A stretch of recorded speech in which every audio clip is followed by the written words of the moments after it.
All right, so we're going to go ahead and get started. We're recording this as well, so if there's any, participants that join late that want to get a copy of it, we can send that out to everyone. Couple of housekeeping items. So we're going to, go through the EV charging that we offer with our electric division. Once I start presenting, I'll turn off my camera, so maybe it'll help you guys can display better that way. If everyone can just mute their presentation, if they just mute themselves, that'll help. Sherry's going to be kind of watching the chat, so we'll have a section at the end for any questions. But if there's something that pops up that you just want to, like, hey, I need to get this on record, and then we'll answer those. Just send them through the chat, and then we'll get to those. And then we'll kind of unmute at the end, and folks can ask questions. If you would like a copy of the presentation, just you can respond back to the invite. We can send that. We're going to send the recording, correct, Sherry, to everyone on the attendee list, so you'll get a copy of the presentation that you can share with your teams. But there's a lot of information. I'm going to be watching the clock. I'm not going to read each slide. I'll just kind of give you guys the high points, and then we can get in more in depth. But I'll try to be cognizant of time and respect your time and get through this pretty quickly for you all. So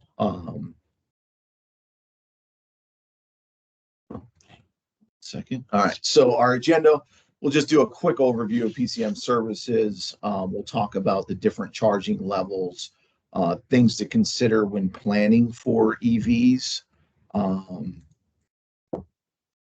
We'll look at, just briefly touch on, there's so many rebates out there. We'll touch on some of the new things that are coming in for 2024 on the rebate end from the Maryland side of things. So BGE and Pepco,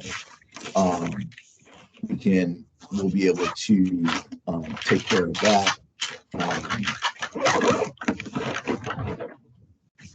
A lot of feedback.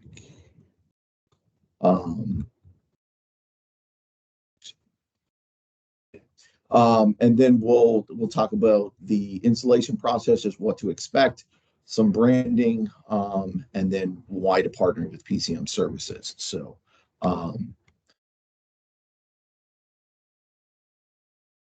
this next illustration, really, this one kind of takes through. So the one nice thing about PCM Services is we handle all aspects of the EV charger. So, from running the power, if there's any trenching that's needed, if there's any asphalt work, we need to get out to the parking spaces, curb work, our parking lot services team can handle that.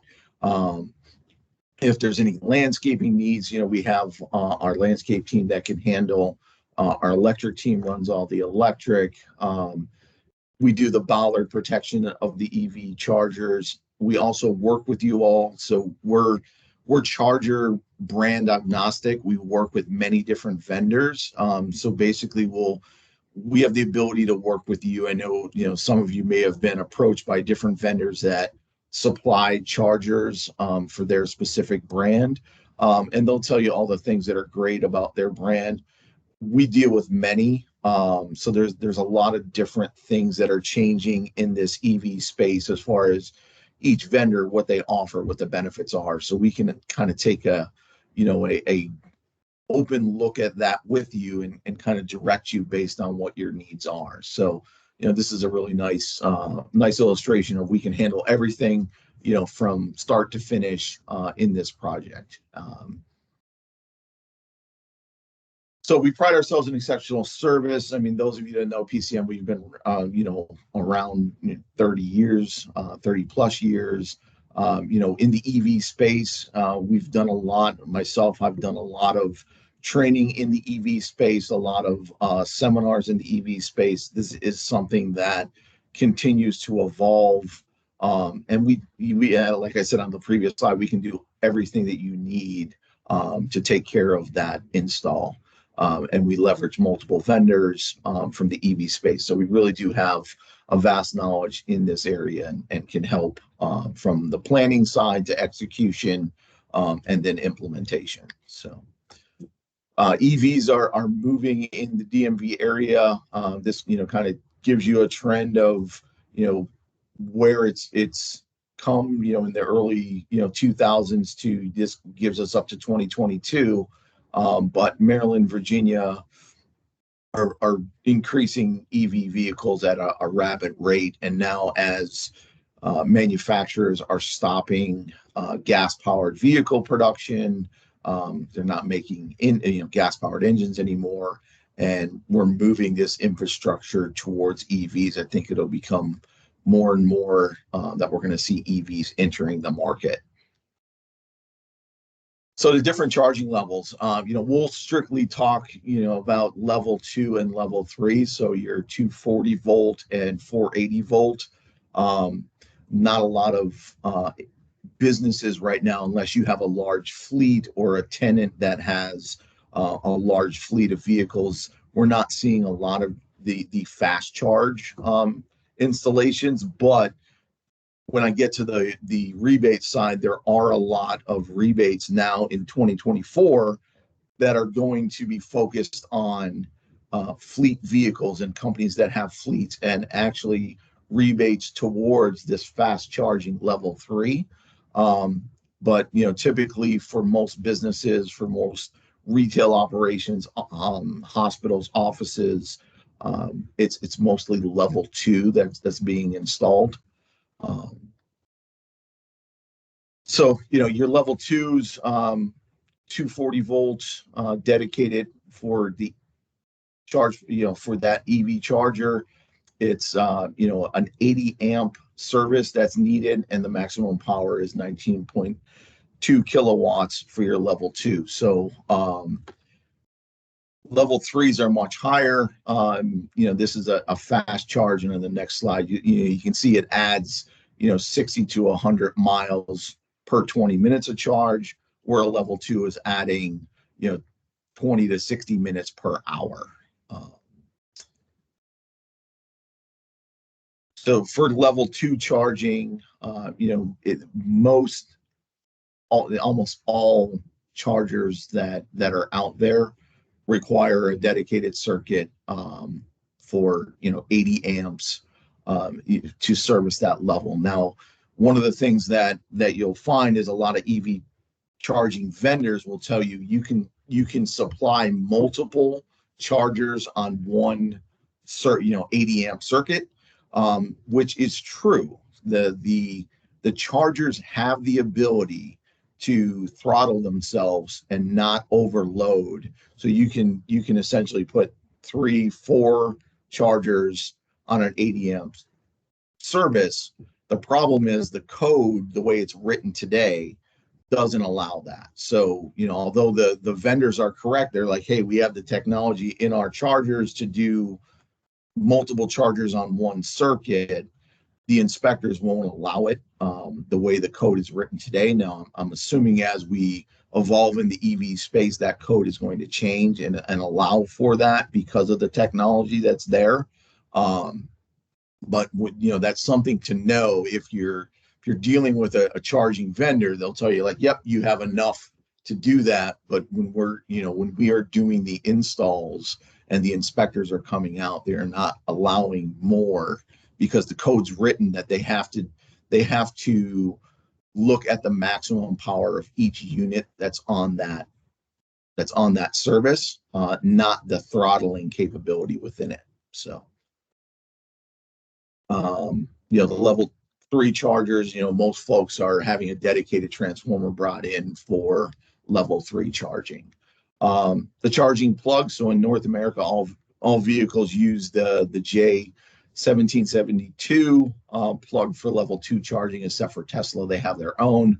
There are some things, some policies probably going to go in place that it's just going to be that universal plug, the 1772, that Tesla will adapt, and but they have their own adapters right now. But as things transform form, they're going to, allow charging across all platforms. So there's just going to be one universal charger. I think we'll see that probably in the next 24 months to make that change. When you're planning for EV, so, basically as anything meter and before is your electric company, anything after that is what the customer is responsible for. So, our part of, helping you all in this process is we'll come out, take a look at your service panel, and to see what you have currently. If there's the ability to add, you're not capped out on service in your existing panels, then we can let you know how much, service is available. If we're not sure and it looks like you're, maybe at the or close to the limit of your panel, we can do a power logger, which, just basically is a machine that we logger that we put onto your service, and it just basically tells us what's being used across the panel, and then this way we can make it a very good assessment of your panel. But most that we've come into right now have a supply to at least add one or two chargers in their service panel. So, in the planning steps, some of the things to think about is how many EVs do you want at your locations. Plan for the future, especially if there's rebates available. They can help pay for, the additional units. There's, ROI calculators that we have that we can use, based on if you're going to charge, are they going to be public or are they just going to be for your employees? Are you going to charge for that? Every platform is different, but every platform has the ability to charge. It's just different ways they do it, whether it's through an app, whether it's through key cards. There's different ways to set up if you are going to be billing, or if not, if you just want to lock out service and just have it for folks that have, either an app or key card, that sort of thing. There's ability to do that as well.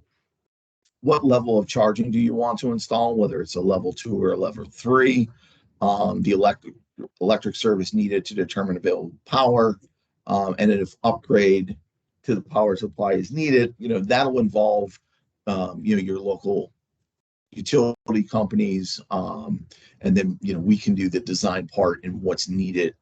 So we work directly with the service provider to update, your current service or add additional services.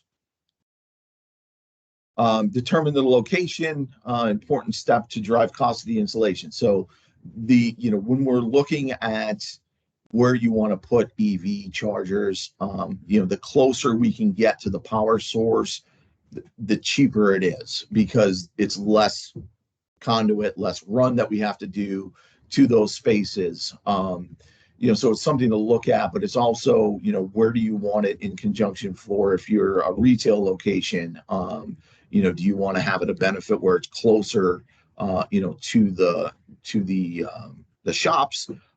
You want to have that benefit for those folks that are in EV vehicles. If it's at your office or a medical facility, like where do you want those in conjunction? There's the federal and local rebates, so we can help you through that process.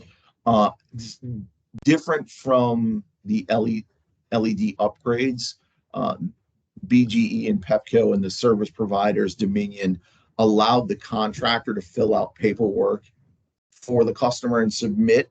For EVs, they're not allowing that. So we can walk you through the process, but it has to be submitted through the end user, not through the contractor. That's the only change they've done with the EVs. From the federal side, it's the same thing. It's filled out through the actual user, not the contractor. But again, like I said, we can help help you all through that process and direct you with what paperwork is needed, and then all of the information that's required on there. Determine your charging rates to evaluate rate of return on the installation, and then set an installation date. This is just kind of a brief, gives you a nice little overview, of the installation, picking your level, proximity to power, mounting approach, parking space dimensions. There is a code for EVs on parking space dimensions, similar to handicap. Any of the environmental considerations, technology. If you have a parking garage, so there's different vendors out there that will use cell phone signal or no cell phone signal. So parking garages are not, especially underground parking garages, do not have good cell phone signal. But there are vendors out there that are better suited for garages because they use token technology from your cell phone. So even though it doesn't have a signal, that charger can be accessed, and as soon as the signal comes up, like it uses the back end of your cell phone, they don't need a signal. Other ones that do need Wi-Fi or cell phone service, then there's an additional setup where you have to set up boosters and signal to that that underground level of your parking garage. So just something to consider there. So just on the federal tax credits, there's lots of credits out there. It was updated in 2022 and it's been extended through 2032. Tax credit that covers up to 30%, $1,000 per unit. For individual and residential, it's a little bit higher. For commercial, you get 6%, which is a little higher. And now this year, as we get into the locals, there's Maryland tax credits. Now the Maryland tax credits they've actually shut them down for 2024 for the state, not for the individual like BGE and Pepco. But the state credits, they have closed for 24 right now, thinking they're going to open back up, sometime in the next, few months once they figure out what they want to do for the Maryland tax credits. Here's the information for the District of Columbia. Virginia has a bunch of different credits as well that are out there. And then you have your rebates for BGE and Pepco. So the one update this year, and it's not even on this slide, for BGE and Pepco, they're actually doing rebates now for companies that have fleet. So they're doing a fleet evaluation. So they'll actually do an evaluation of your fleet, gas-powered vehicles, converting those to electric with some incentives and some rebates there. And then also a very hefty rebate for the installation of level 2 or level 3 charging. The only different with that program is they're actually requiring folks, if they're going through the fleet evaluation, that there is a deposit that folks put in, because it's a large resource and a large lift to do the evaluation. I want to say they're requiring right now, it's either a deposit of like $2,500 for companies that want the evaluation for their fleet, and then want to look at the rebates for the installation as well. Good. How are you? If you're not looking at the fleet side, there is not a require for the deposit on that. I'm in a meeting. Oh, it's. So like I said, we deal with many different vendors. There's good and bad to each. And if they require a cell phone signal, if you're in a garage. So one of the things, like, we've worked with ChargePoint, we've worked with EVgo, we've worked with Zeal, we've worked with Blink. Before it was Blink, Sima Connect, which is, Blink and Sima are now one. So there's a lot of different things out there, and a lot of benefits to each one.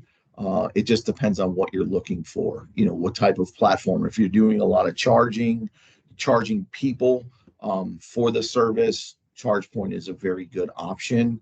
They have a good platform. If you're in a garage and you don't have cell phone signal or Wi-Fi, Zeo is a great option. So there's a lot of things that we can help you with from that aspect.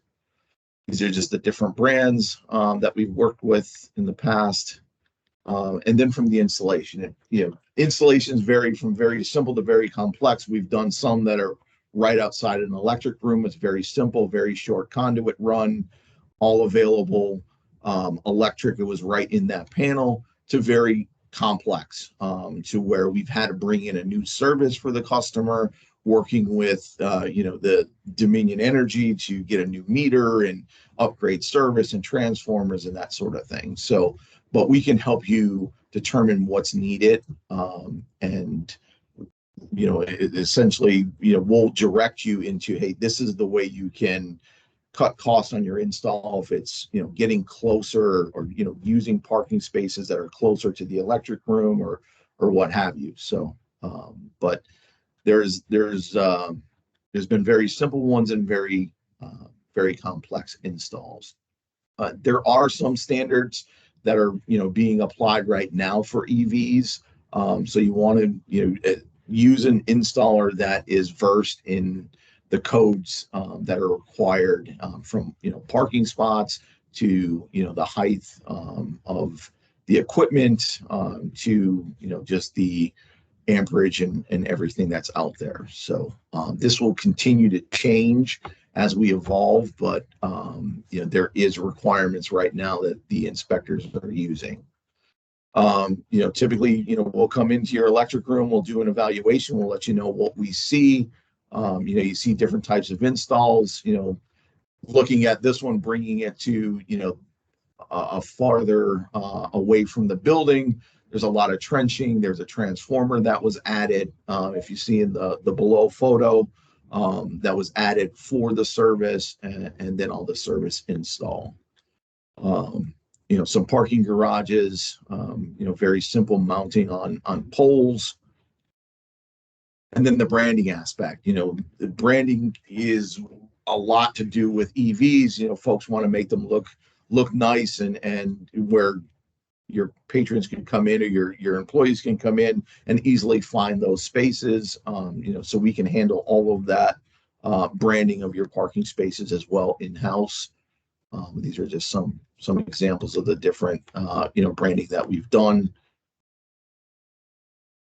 And those of you that are familiar with PCM Services, again, we've been in business over 30 years, and all of our service lines, from asphalt to concrete, electric, landscaping, painting, construction, and building exteriors. So we can handle all of your needs, whether it's EV wise or others, throughout these divisions. Then, like I was saying, doing a lot of training. I've been through, a lot of training, level 4 training from, the government building services side. So, completed many hours of training on, design, technology, and then site operations.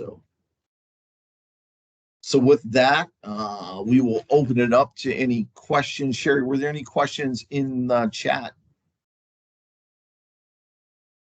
We did get one question from someone who's managing an HOA about, what do you do when there is no common area panel to use?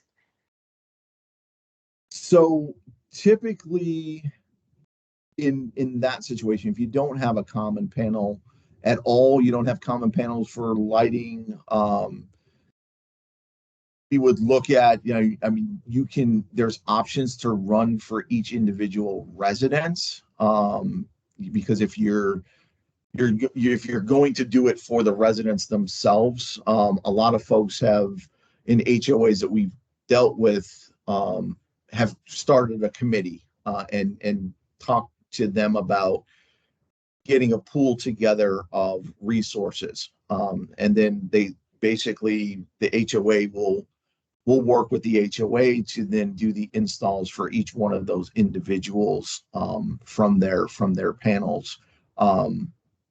If it's multifamily HOA where you're in like a condo type, there's typically some sort of panel that we can pull from, and then we can either do, if it's not individual charging units, we can run a 50 amp outlet, to a space, whether it's in a garage or, outdoors on a pedestal, so someone can use either the supplied power that they've got when they bought their charging vehicle, so like a level 1 charger, or there are some plug-in level 2 chargers as well that they can use.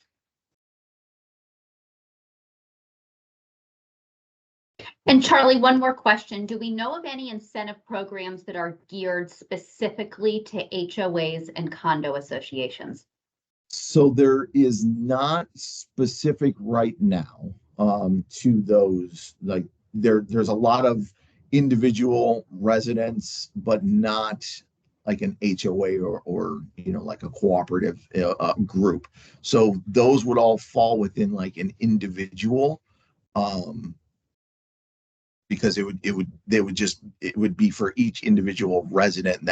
That's why they've kind of formed like a little group, with the HOA. So you might have 10 residents that want this, they've worked with the HOA.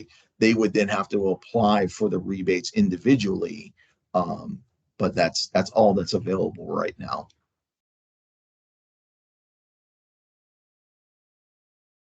Any other questions? Yep. That seemed to have taken care of what was in the chat queue currently. If anyone else has any other questions, feel free to unmute yourself and ask. One more. Yep. Sorry, Charlie. A length of time on a typical install. How much time will it take to do the actual install of the station? Sure. So typically the lead time for chargers is about, right now they're like 3 to 4 weeks to get the actual units.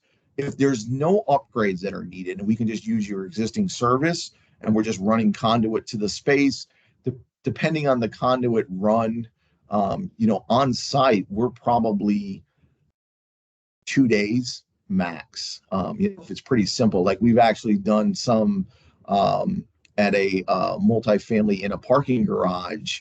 We installed 2. It was a very simple run right outside the electric room on each side of the garage, and we did 2 installs that day, and they were up and running. So a little bit more complex if we have to get asphalt, where we have to cut asphalt, or we're doing any kind of direct boring, you could look at potentially a week.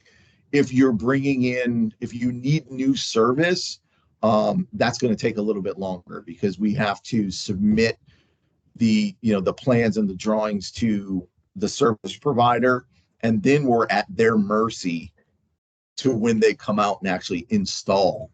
So we've actually been done with the install portion and have been waiting for a Pepco or Dominion to come out and run the service so we can just tie in. But unfortunately, you're at the mercy of them when you're adding a new service right now.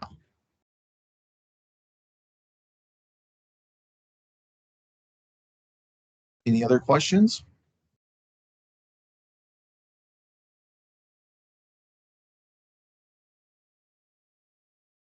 All right, well, I'm a minute over, but not too bad. I appreciate everyone's time. If anyone wants more information, or wants us to come out and take a look at your site, and would like to move further down the line of looking at EVs, you can either contact your rep or respond back to the invite, and we'll make sure that we contact you and get an estimator on site to start looking at this process. But I appreciate everyone's time. Thank you so much, and hopefully this was helpful and educational for you. Thanks, Charlie. Thanks, Sherry. Thanks, Thanks, Kathy. everyone. Thanks. Thank all. you. Appreciate it. Look forward to seeing you all soon. Thank you. Bye. Bye-bye. Thank you.